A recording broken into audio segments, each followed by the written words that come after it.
Endi vitichkamizni 4-ko'rinishini chizib olamiz. Mana butini, yelkalarini chizamiz. Bu yerda ham olib kelib chizamiz. Tegi vitichkani chizib olamiz. Shablonimizni bu yog'ini ham qo'yib, pastiga vitichkamizni to'g'rilab chizib olamiz.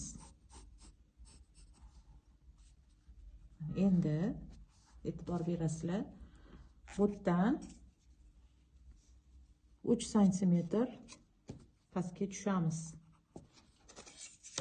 va ko'krak uchidan, mana ko'krak uchidan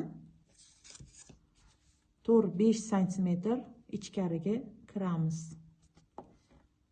va chiziq tortib olamiz. Mana bu bundoq bo'lsa, mana shablonimiz.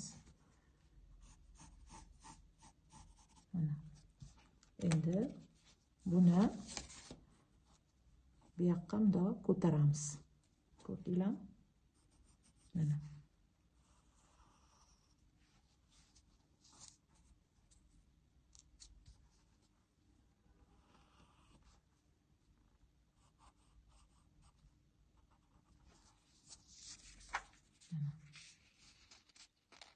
butini chizib olamiz.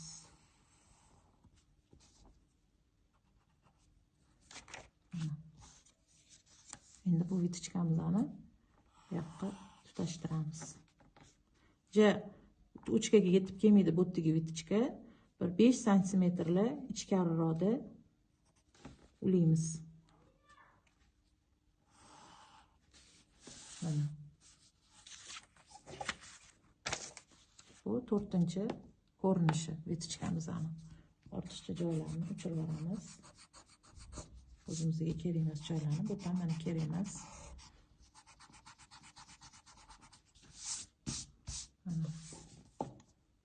Bu 4-ko'rinishi vitichkamizni. Vitichkalarimizni xohlagan joyimizga kirgizib olsak bo'ladi, lekin har doim vitichka qilinadi. Chunki ko'krakni to'g'ri olib vitichka qilmasa, ham bu yoq qismingiz xolpillab qolishi mumkin yoki tortishib qolishi mumkin bu yoqlaringiz. Endi 3-variantimizni qilamiz. Mana qo'yib chizib olamiz. Endi yelkadan 5 sm ichkariga o'lchaymiz. Mana buni bu bilan tutashtiramiz. Vitichkamizni ham chizib olamiz. Mana olib bu tochka bilan birlashtiramiz. Mana shu narsani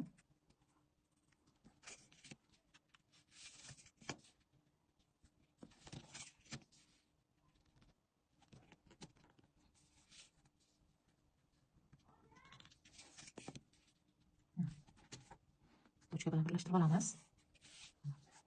Endi bu vitichkamizni joyiga qo'yib, bu yoqni ham chizib, buni tochkamizni bu yoqqa suramiz va o'rtamizni chizib olamiz. Mana olamiz shablonimizni, buni bu bilan birlashtiramiz.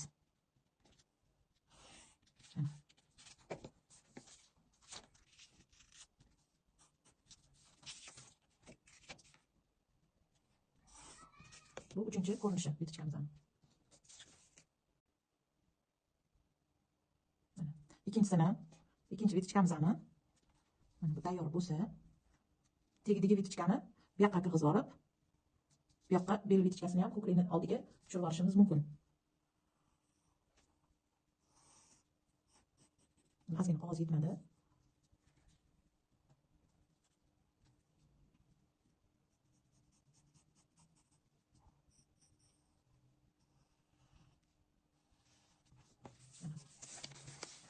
Bu ikinchi variantimiz.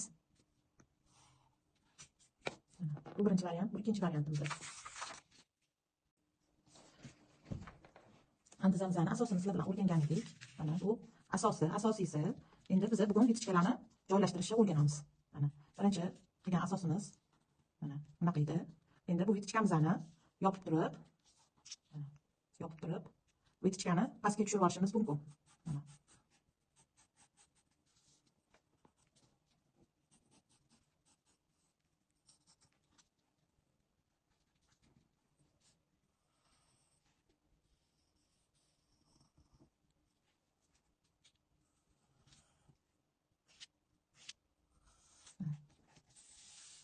Mana pastga tushirib yubordik vitichkani. Ko'krak vitichka pastki vitichkaga qo'shilib ketdi. Bu bitta variantimiz.